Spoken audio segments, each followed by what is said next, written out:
Welcome to 7 Investing Now, a show that teaches you how to take a long-term view on investing by better understanding what's happening in the market now. Good afternoon, 7 investors, and welcome to the Friday edition of 7 Investing Now. My name, of course, is Daniel Brooks Klein. I'm the host of the program, and I'm being joined today by Matt Cochrane. Matt, you came up with the idea for this show. We're going to talk about how to invest in small-town America, and you came up with that because you just got back from some of the smaller towns in America. Where were you? Oh, that's right. Yeah, we were visiting my sister's family, and my niece was getting married in the northwest corner of Alabama. So if you're from Alabama, shout out. Like, we went to Kine, Alabama, and then we spent a few days semi-camping near Lake Guntersville, which is in the northern area of Alabama. Then we had to drive back 13 hours, and most of that was on small country roads. That sounds awful. And for those of you who don't know, Matt has 4 kids. He hasn't even named all of them. Some of them just have numbers or symbols. So that is a long "are we there yet" ride for people. We, of course, would like your questions and comments. You can talk about your small town investment ideas. You can ask us questions about just about anything. We're also going to talk later on about lessons learned during the pandemic. Matt, before we get to some specific companies, and we are going to give you 3 companies that we think are good investing plays in small town America. We're not saying these are picks. These are just companies we follow that we're fond of. Of course, to get access to our picks, you need to be a 7 Investing subscriber. But before we get into it, why don't you give us a little bit of an overview about what's happening in the country? We're having a bit of a small town resurgence. Yeah, absolutely. So, the funny thing is, for the last year and a few months, we've been talking about remote work, and a lot of the obvious plays have been beaten to death by analysts and investors, and like the Zooms, the Microsofts, the Slacks, like those companies in the world have obviously done very well during the pandemic. But something that we haven't talked as much about is how the pandemic has caused like a population shift, where more people are moving from cities and suburbs to more small towns. And, the first, obvious thing is, the housing market we've seen. I was reading some recent Wall Street Journal articles that kind of, sparked my interest in this as right before I made my trip. And, it talked about how prices are skyrocketing and places that, until recently offered affordable entry for the middle class to buy houses. It has gotten very strange. So we're seeing some of the smaller cities, some of the beaten down cities of the country have these massive price increases because people are looking and they're saying, okay, I can move. So where can I live that would be affordable? And even the worst towns tend to have, neighborhoods that are livable or neighborhoods that are on the cusp. So let me give you a few examples here. We've seen prices surge since January in Allentown, Pennsylvania. No offense to people in Allentown, but when you've been commemorated in a Billy Joel song about how your whole town is shutting down, that's not great. So their prices have jumped by 24%. Martin, Tennessee, that's a small city about 150 miles from Nashville. The median asking price went up 159%. You're seeing local bidders get priced out of the markets. You're seeing sight unseen people buying houses. Matt, is this getting a little bit nuts? It seems like it is, right? You have local buyers bidding against each other, as well as have investors. Investors now comprise about a fifth of annual home sales nationally. And, the low inventory means buyers have to make quick decisions. Many are making no-look offers, which means they actually haven't seen the house they're bidding on in person. Yeah, and that's actually something I did. So I'm doing this show today from our about to be put on the market rental property in Davenport, Florida. And as you know, as everyone who watches this show regularly knows, we recently bought a condo a few miles down the street at a resort. And I was there today, and I'm not doing the show from there because checkout is 10 a.m. and we have guests coming in. But we literally were tracking when new listings went up. And if a listing went up, unless it was obviously something wrong with it, we were putting in offers not having seen it. Now, we knew the property. We knew sort of the ranges of what they look like. So maybe if you got one at the high end of the price range that needed flooring, maybe we wouldn't come in over asking price. But the one we actually bought, everything was done and we came in well over asking price and we're lucky enough to get it. Since that point, I've been tracking properties that are selling in this same city, and Davenport is a very small city, sort of outside of Orlando, which, well, physically it is a very large city. Population-wise, it is a very small place. And you're seeing prices skyrocket. Dylan, we appreciate the comments, but that's actually on you. We have a number of people who are monitoring our connection and saying it's not an issue. So apologies that this is not coming through well for you, but it is absolutely coming through okay for us. So what we're going to do is we're going to look at how this population shift. And it's not a massive population shift, but it is a meaningful population shift. How this affects 3 different companies we are both big fans of, or at least 2 of the 3 I'm a big fan of. The third one I don't know as well. The first one, to be fair, before we get to that, let's talk about trends a little bit. Matt, you shared a graphic with me that we don't own, so we can't share it. Does this look like a long-term trend? Yeah, it does, Dan. So like there was a poll in 2018 that Gallup conducted, which suggested that like more people want to live in rural areas than anywhere else in the U.S. So 27% of this Gallup poll responded that if they could pick where they wanted to live, 27% said rural area. And that was over choices like big city, small city, suburb of a big city, suburb of a small city. More people suggested rural area than anywhere else. And not only that, but the rural area is where the biggest gap where Americans would like to live and where Americans actually live existed. So like 27% wanted to live in a rural area, but only 15% actually did. And not only that, Dan, like last year in late 2020, Upstart conducted a survey that found indeed that remote workers really are on the move. So it found that anywhere between 14 million and 23 million Americans were planning to move as a result of remote work. And when you combine that with those moving regardless of remote work, Upstart predicted that the near-term migration rates may be 3 to 4 times what they normally are. It also found that 20% of those who wanted to move were currently based in big cities and they wanted to get out. And the biggest reason people wanted to move is to find more affordable housing.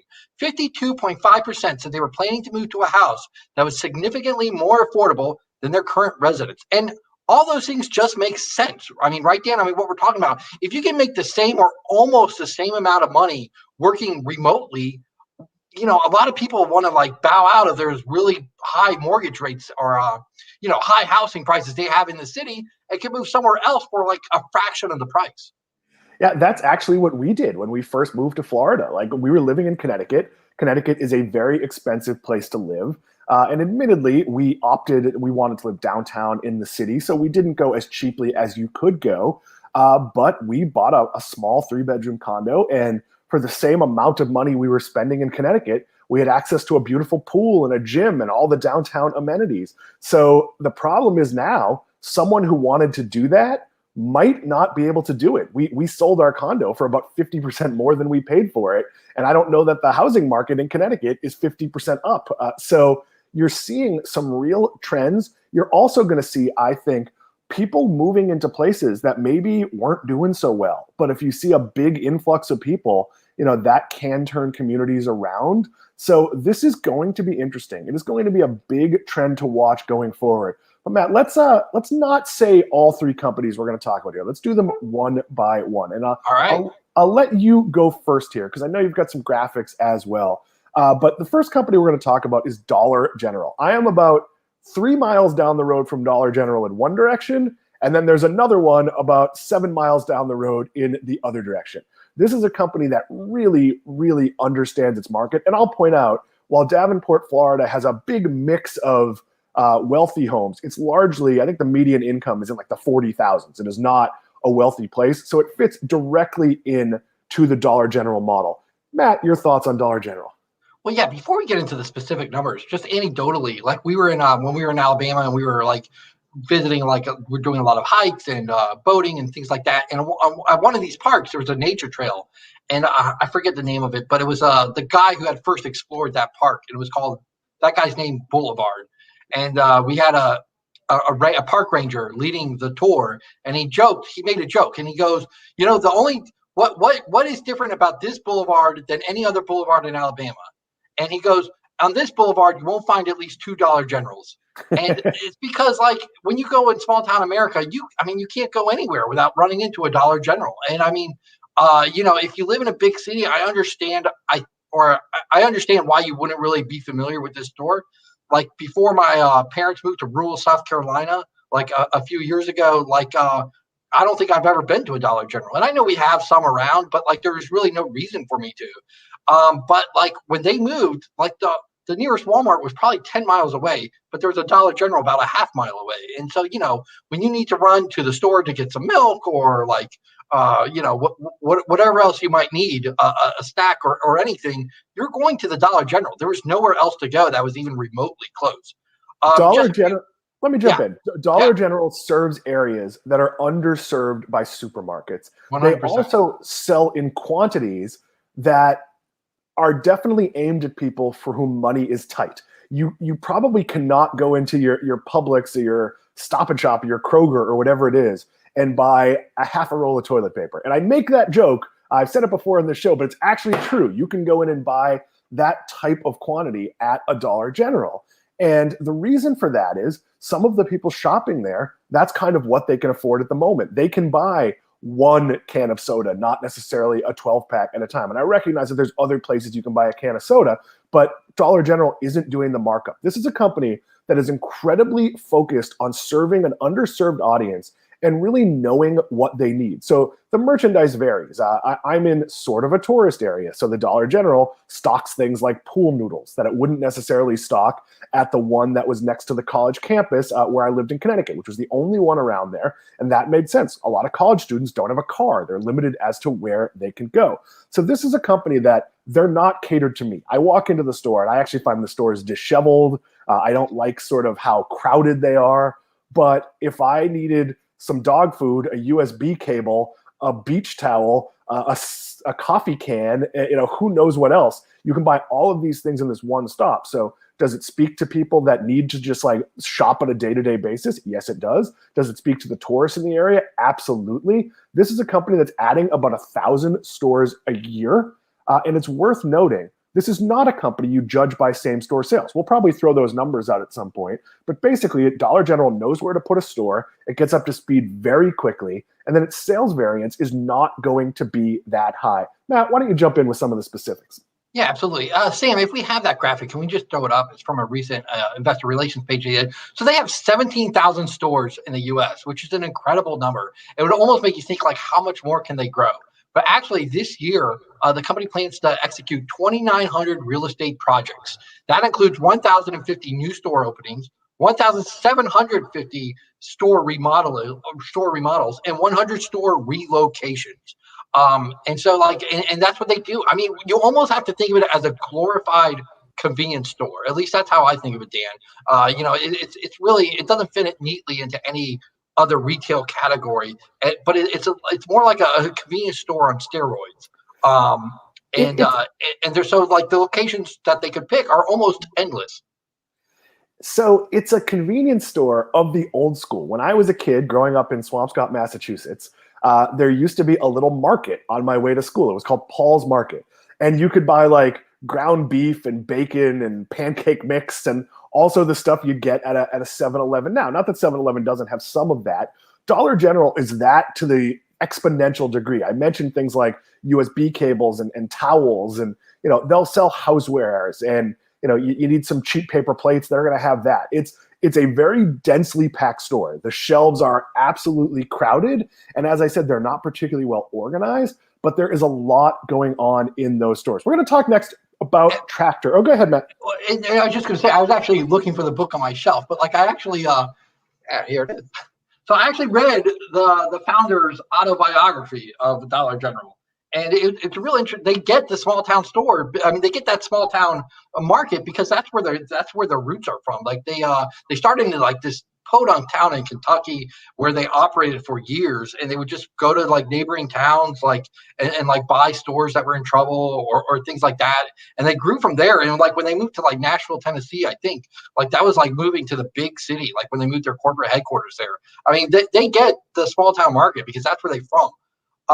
That's where they're from. Like one of their first promotions they ever did, Dan, was like they handed out all these left-hand gloves to farmers in the market, and they said you can get the other right-hand glove for free when you came to a store. So like they, like they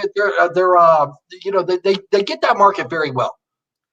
The guy who lost his arm in the Thresher accident did not have to go in to get the other glove. We would like your questions and comments. Sneha, we see your comment. We'll take it at the end of the segment. But if you want to ask us questions about Dollar General, about our next company, Tractor Supply, about anything in the housing shift, we are happy to talk about that.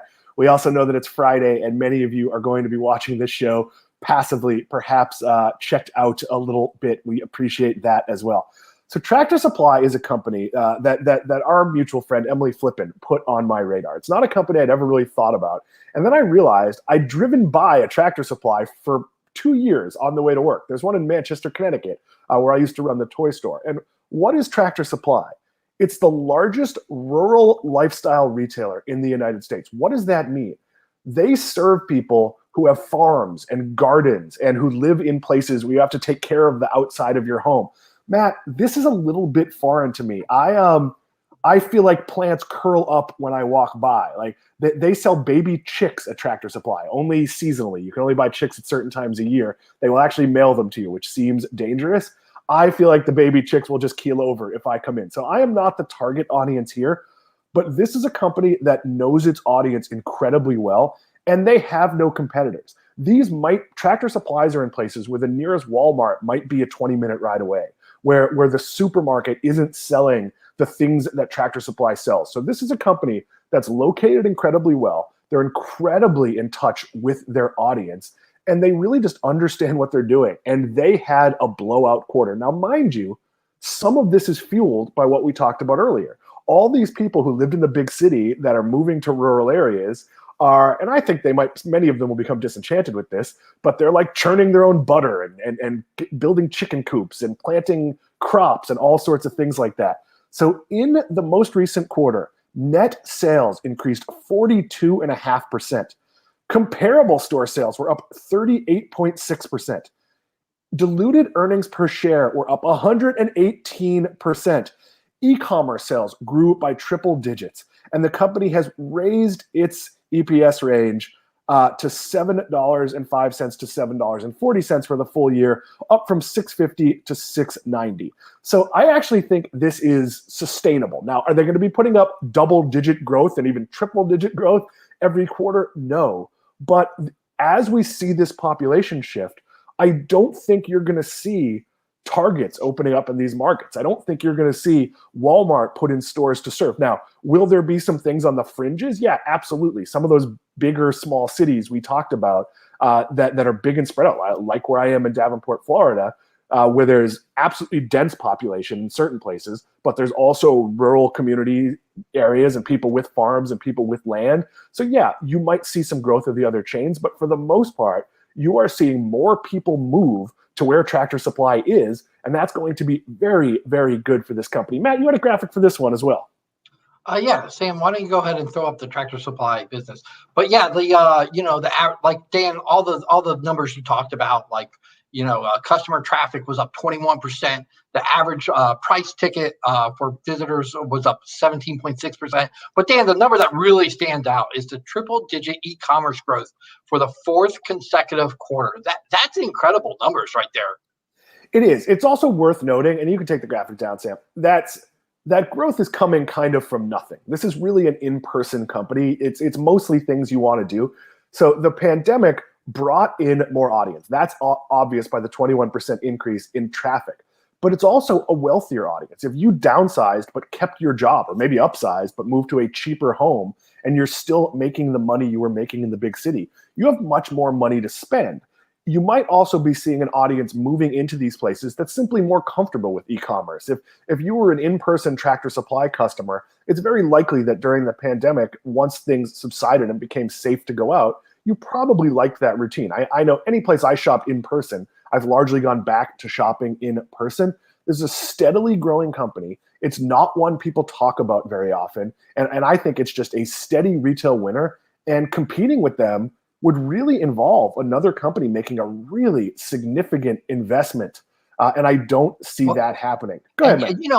Home Depot tried a few years ago, Dan, to I forget what they called it, but they tried to make a store that competed with it, and it didn't work out. I mean, they failed. I mean, they kind of gave up within a year or two of starting that project. That goes back a decade, but it shows you Tractor Supplies really understands that market. And like you said, I mean, it's a mixture of feed for animals and seeds and planting things. It also has some lawn decorations and knives and Leatherman tools. So that's that part. It has some tools with part Home Depot and part all garden supplies and all these other things. But yeah, like you said, it's really for people living out of the country who wants to build that chicken coop and who needs chicken feed and all the other things that goes with raising chickens or pigs, it has pig feed and things like that. And it understands this market because it's done it phenomenally well over the last decade. The only thing I don't like about this company is its name, because I'm sure they do sell some level of supplies for tractors, but that is not their core product. This isn't a John Deere where you walk in and buy those big wheels. You can see what I know about tractors. It's not very much. Matt, the third one on this list, and remember, 7 Investors, you can get your questions and comments in. It doesn't have to be about what we're talking about right now. We're going to get to talking about investing lessons we learned during the pandemic. Those are all things that came from you on social media. But Matt, you're going to talk about Casey's General Store. This is one I actually don't know that well. Yeah, Dan. So Casey's is a convenience store. It operates almost 2,200 stores in 16 states, mostly in the Midwest. And it's like a gas station too. So if you're on the East Coast and you're not familiar with Casey's, similar to a Wawa's or QT or Sheetz, one of those operations. It's found success though by opening stores in small towns across Iowa, and it still does that today. So I want to say over 50% of Casey locations are in population areas that have a population of less than 5,000. So it's the 4th largest convenience store in the U.S. It's the 5th largest pizza chain in the U.S. because they make this pizza that's I've never been to a Casey's because the Midwest is outside of my range of road trips. But one day I hope to do that. But apparently they sell a pretty good pizza. They make it from scratch, or how they advertise it, and it's pretty popular. Its rewards program has 3.3 million members, which is pretty good, I think, for a gas station and convenience store. Its digital sales were up 95% year over year in its latest quarter. So more people are ordering on their app and online. Its EPS was up 14%. Its revenue was down about 12%, but that's not the best way to judge Casey's because of gas prices can fluctuate so much. So depending on how gas prices are, their revenue might be up or down, but has no bearing on their profit. So don't look at revenue growth so much as their earnings growth.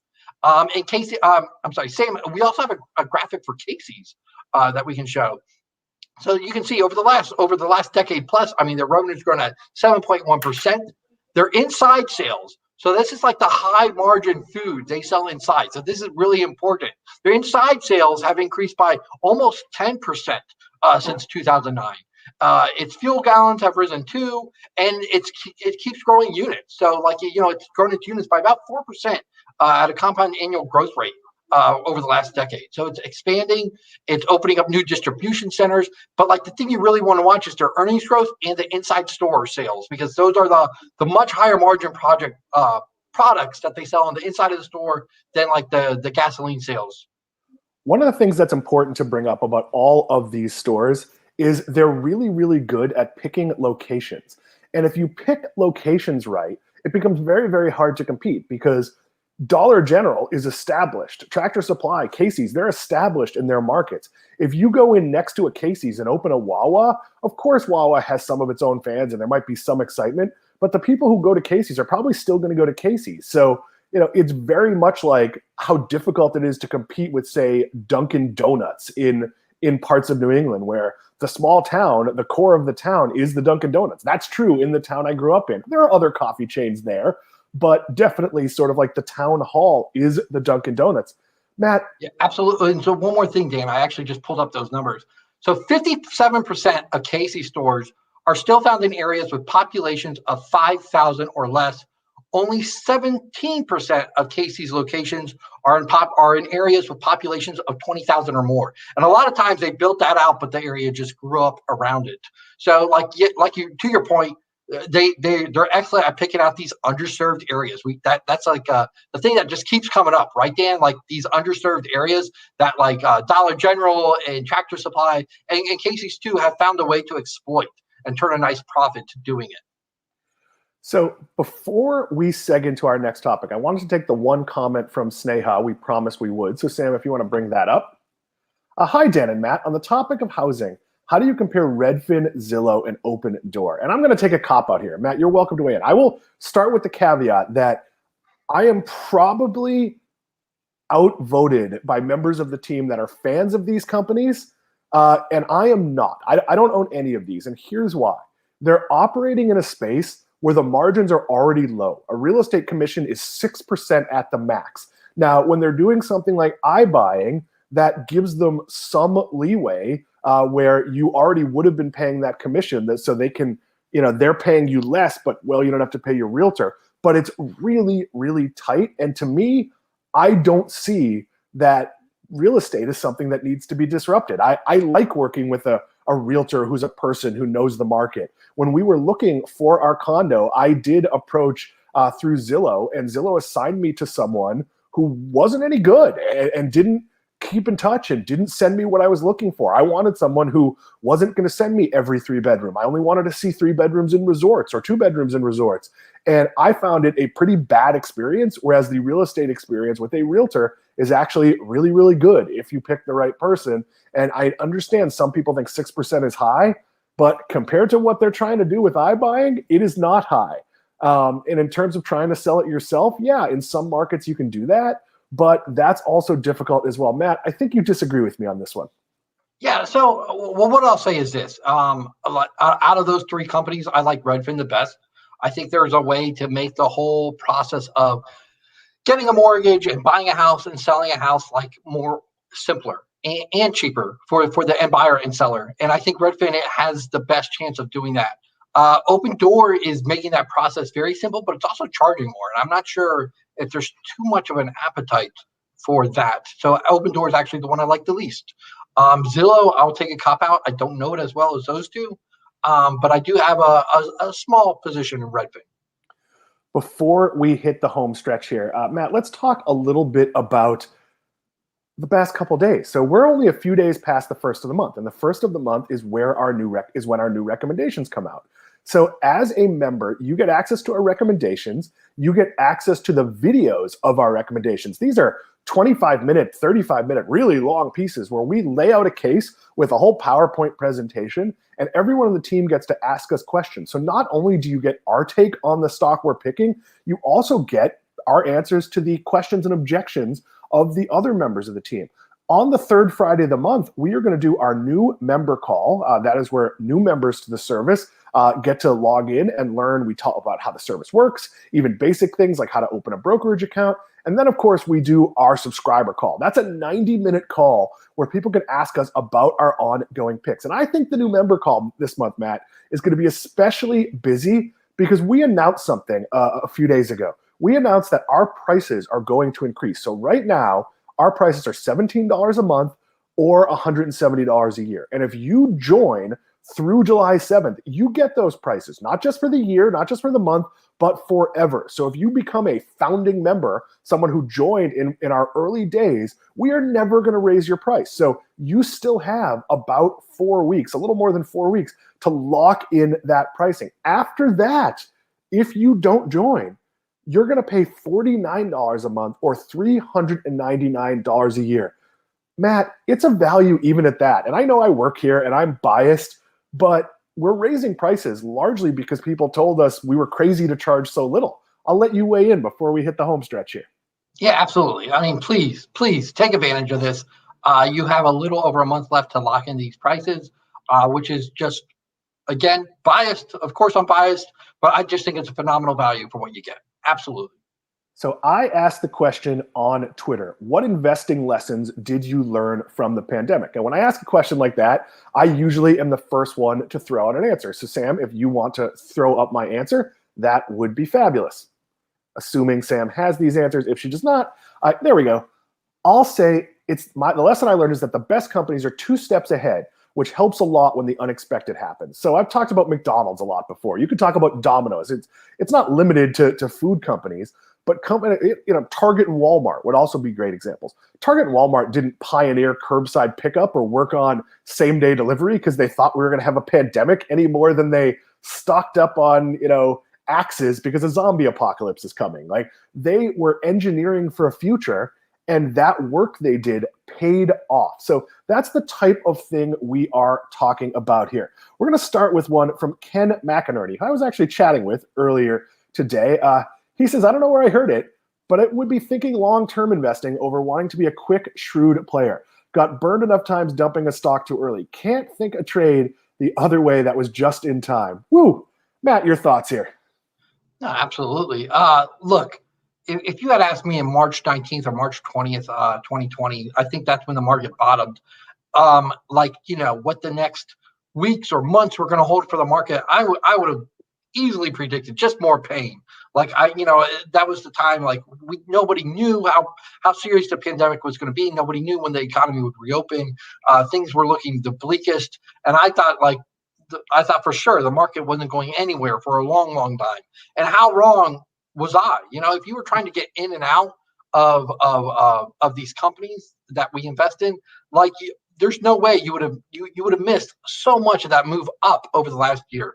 And who would have predicted that back in March? I mean, I certainly wasn't. It was about but thinking about the long term and thinking about where eventually the pandemic would end and thinking about coming out of it allowed me to just hold on to the positions in my portfolio. And without that long term perspective, if you're just trying to trade in and out of companies, timing movements right, there's no way you'd have gotten that right. Matt throwing out a Clubber Lang and predicting pain. Of a Rocky 3 callback for those of you who are watching at home. So I think it's really important here to realize that in the short term, we don't know what's going to happen. Who knew that a pandemic was going to hit and everyone was going to want a Big Mac? That did not seem all that logical. I probably would have predicted pizza sales up. I didn't necessarily predict that some of the companies that would do well, or some of the companies that had to close their physical locations, like say Best Buy, how well they would recover and how unseen demand, who knew that every kid was going to have to work at home for 6 or 9 months or whatever it is, and we would need desks and laptops and tablets and headphones and webcams. You couldn't buy a webcam for quite a while. I mean, the pandemic was probably also good for, say, Staples and Office Depot, which are not great investments or great companies in the first place. So nobody knows in the short term. And let's throw one up next from our very own Anirban Mahante, who hopefully is sleeping right now. Time is the friend of the wonderful business and enemy of the mediocre. Saw so many tier 2, 3, and 4 businesses dilute their shareholders to death just to survive. And one way to assess quality, just peek into the balance sheet. Cash is/was king. Your thoughts on this, Matt?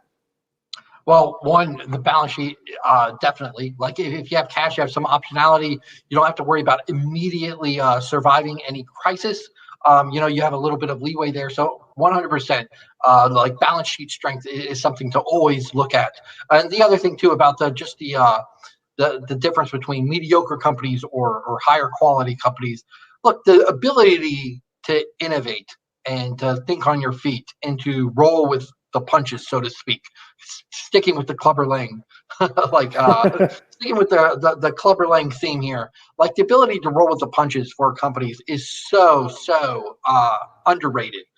Best Buy being able to quickly develop and sell things curbside and have customers just pull up in the parking lot. What do you need? Go out and get it, or order on the app so they can pick it up curbside. Companies like Square, how quickly they rolled out things for their customers, saying, "Hey, look, we collected all these email addresses and phone numbers on your behalf. So let's start a marketing campaign that you're open for business. And we already have partnerships with these third-party delivery companies, so you can deliver and set up curbside like that." So companies that were able to innovate quickly were the ones that did the best in the pandemic. I thought you were going with a Van Halen reference with roll with the punches. So we're going old school 80s here on 7 Investing Now. Stock Investor says chaos can catalyze a quality company. Yeah, you learn about people when things go wrong. A lot of people seem steady. A lot of leaders seem great. And then something goes wrong and they're crying in the corner or abandoning their post. I'm exaggerating a little bit, but we've seen it here. Some companies that you didn't know how great their CEO was. I don't think we knew how good a CEO Brian Cornell was, or for most of the pandemic over at Best Buy was Hubert Joly. I'm forgetting the woman's name. There's a new CEO there. Her first name is Corey. I apologize for forgetting her name. But that being said, we saw how people took this terrible, terrible blow, and then they came back from it. We're going to share a couple that we don't necessarily agree with right in a row. And when I say this, it is with all respect. These are friends of the family. These are people that are active with us on Twitter. So I push back a little on Twitter. You're allowed to not agree with me. But if you want to share Chooch's comments, Sam, and then we can go right into Giovanni's. When a stock explodes 4 times in just 3 months, take profits. Don't ride it all the way back down because you're thinking long term. I don't agree with that. I'll explain in a second. If you want to move on to Giovanni's. Oh, yep, bring that up. Thank you. When your stocks go parabolic up, you better start selling by dollar cost averaging on the way up. Example, selling 35% of a position. Then re-enter after the unavoidable correction. Corrections are not unavoidable. There are plenty of stocks that if you did that, you would never be able to get back in. So let me give a very broad statement. I had a long conversation with Simon Erickson after our show on Wednesday. Simon is, of course, our CEO, our fellow lead advisor. And we talked about how historically, if you look through the various portfolios and places we've worked, our personal portfolios, that it actually almost never makes sense to sell. The only caveat I'll say, and it's in line, I'll let Matt weigh in a second here. It's in line with a little bit of what Chooch said. If I own something and it literally goes up 400% and all of a sudden it's 60% of my portfolio and I feel it's a risk stock, not a foundational stock, then I might sell a little. But that's a personal peace of mind, sleep at night thing. The reality is history has shown us that selling just because the stock has gone up is actually not a good idea. Matt, your thoughts here? Well, I hate to kind of cop out, but it kind of depends too. One, it depends on your thesis. What is your thesis? And on each situation, I will say, I have trimmed companies because of extreme valuation. Sometimes I get into a company and I think, this could definitely go up 3 or 4 times over the next 5 years. And I like the optionality. And so I make it a small position, even though I see there's a lot of risk. And a lot of times that risk I see is valuation risk. And then if it explodes upward 3 to 4 times in 6 months, where my 5-year thesis is played out, yeah, I'll take some off the table. I think that's how I do that. That's what I do. Now at other times too, again though, always depending on the situation or your thesis. When it's a company like Amazon or Shopify, that these great companies, their valuations are almost always going to be ahead of themselves. And companies like that where the total addressable market is large and the optionality. And again, also, why is the stock up 3 to 4 times in 6 months? Are they entering a new market? Are they are sales way up more than people thought? So there's just so many variables here. It's hard to say, it's hard to paint with too much of a broad stroke here. So it really kind of depends on a lot of things here. But 100%, I'm always long-term buy hold. I never exit a position just because of valuation, but sometimes I do trim. And we've done many shows on why we sell a stock. Again, I've talked about this. If something that I thought was going to go up 1,400% goes up 1,400%, then maybe I've reached the end of my thesis. And I've mentioned that a bunch of times. And here's the reality. That's much more true in, say, retail, where there can be a finite number of stores for many brands. So you might get to a point where you go, okay, that brand has kind of spread out, 10 years from now, maybe Dollar General is open to every Dollar General and the other things they've tried to spin out. And they do have another concept they're working on. Maybe it didn't work. And you go, okay, that's probably not true in tech. That's probably not true in biotech.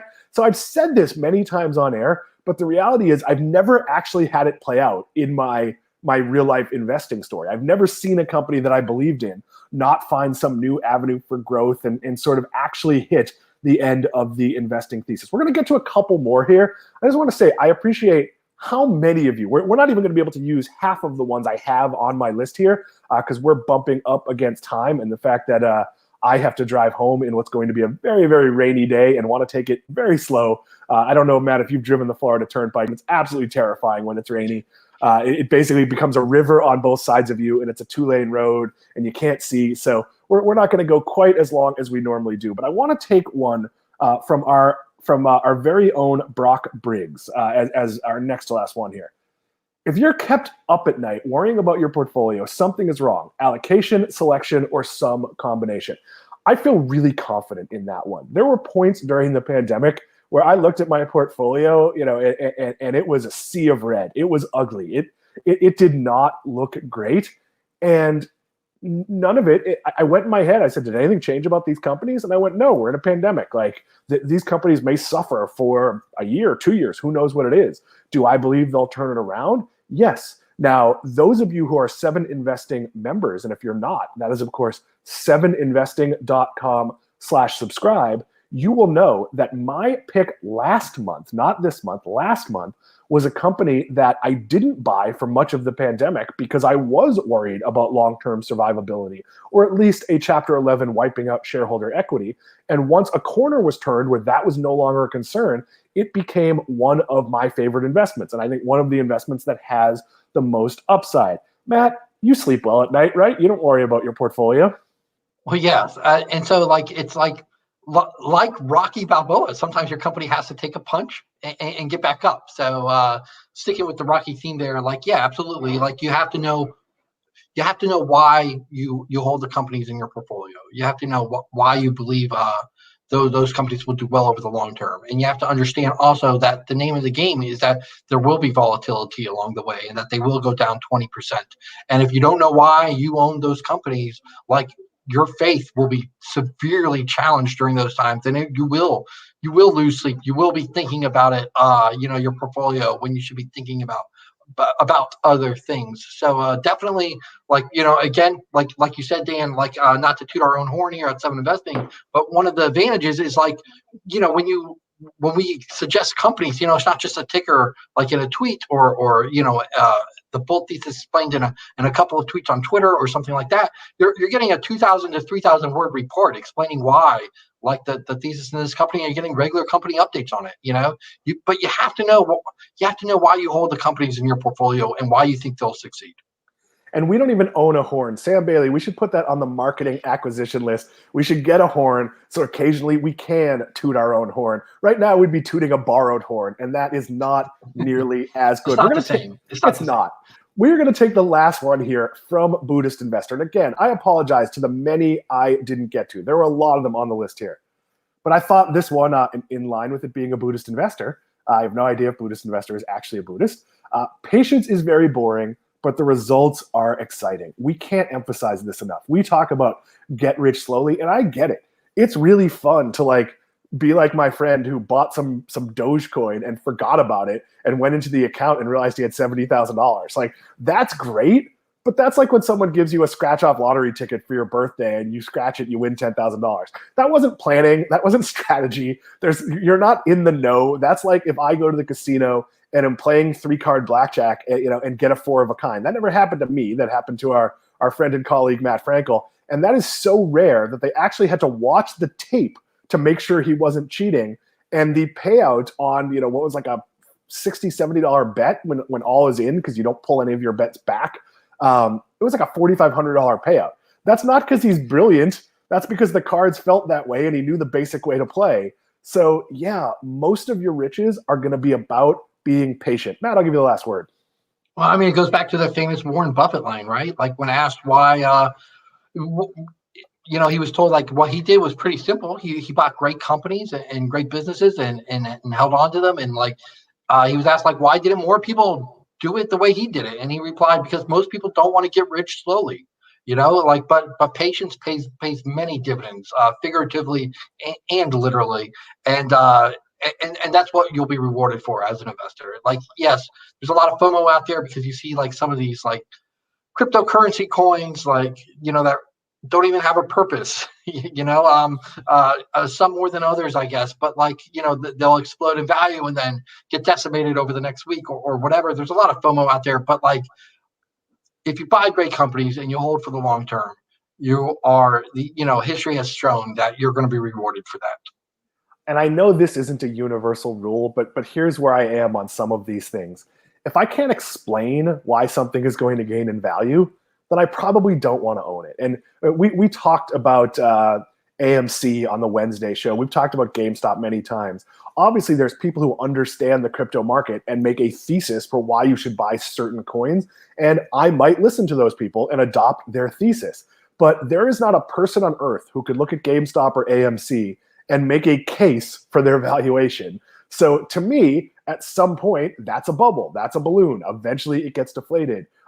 Things can't go up forever when there's nothing actually backing that. And can the internet support something for a while? Absolutely, it can, but probably not forever. This brings us to our finisher. This isn't pro wrestling. You don't have to hit like 6 finishers.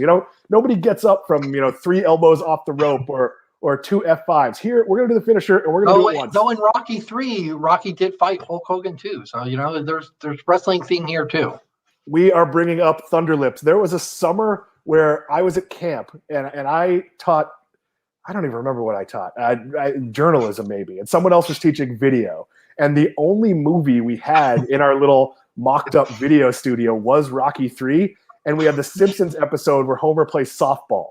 So I've seen that movie at least 45 times that summer, and that Simpsons episode probably almost as many. So there's very little about Rocky 3 I do not know. That is my favorite of the Rocky movies. I know it's cheesy. Over Rocky 4? No. With Ivan Drago? Come on. Wow, you went the other direction. I thought you were going to make the Rocky argument that that's clearly the best movie. Rocky 4 is when it went a little over the top for me. And in the Cold War. Come on, Dan. It did. It had fake Gorbachev in it. It's the Russian fans inexplicably cheering for him at the end. We have gone way off the rails. I appreciate everyone indulging us here. Sam Bailey, let's hit our finisher. Which company will have the largest market cap in 2040? More than half of you said Microsoft. 30% said Tesla. 5.6% said Walmart. 11.3% said Walt Disney. Matt, can I make a case for Walt Disney that right now, I don't think Disney's getting pretty much any bump. I realize Disney stock is up, 50% in the last year or something like that. I don't feel like it's getting anywhere near the tech bump it should be getting for Disney Plus. I also think there's way more value in ESPN Plus and that whole market as the world starts to get smaller in terms of the cable universe. So I get it. Microsoft is very, very valuable, but not necessarily going to stay there. Yeah, well, I love Disney, so I'm not going to argue too much. However, I think I would say answering that question, I think I'd go with Microsoft. And if you gave me odds based on those results, I might even take a flyer on Walmart. If things go a certain way, I could see them, doing very well over the next 20 years. So, just answering the poll straight up, I love Disney. I love Walmart. No real opinion on Tesla, but I think I'd answer Microsoft. Walmart would need to acquire a tech company in order to have that. They are not going to hit that type of valuation just with stores. The other thing I love with Disney is we're about to see, maybe we're a year away, the ultra premium model with the Star Wars hotel. If that works, if people are willing to pay, essentially premium cruise prices for a 2-day experience, it's not crazy to think we could get a Marvel hotel and a Frozen experience and who knows what else.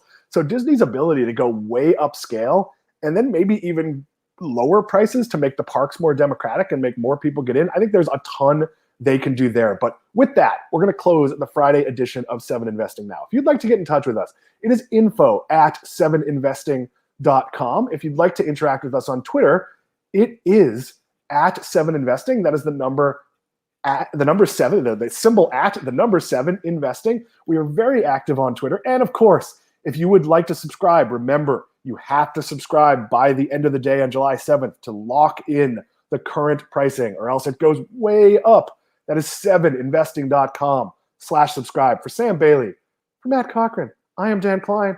I'll see you Monday with Max Chatsko.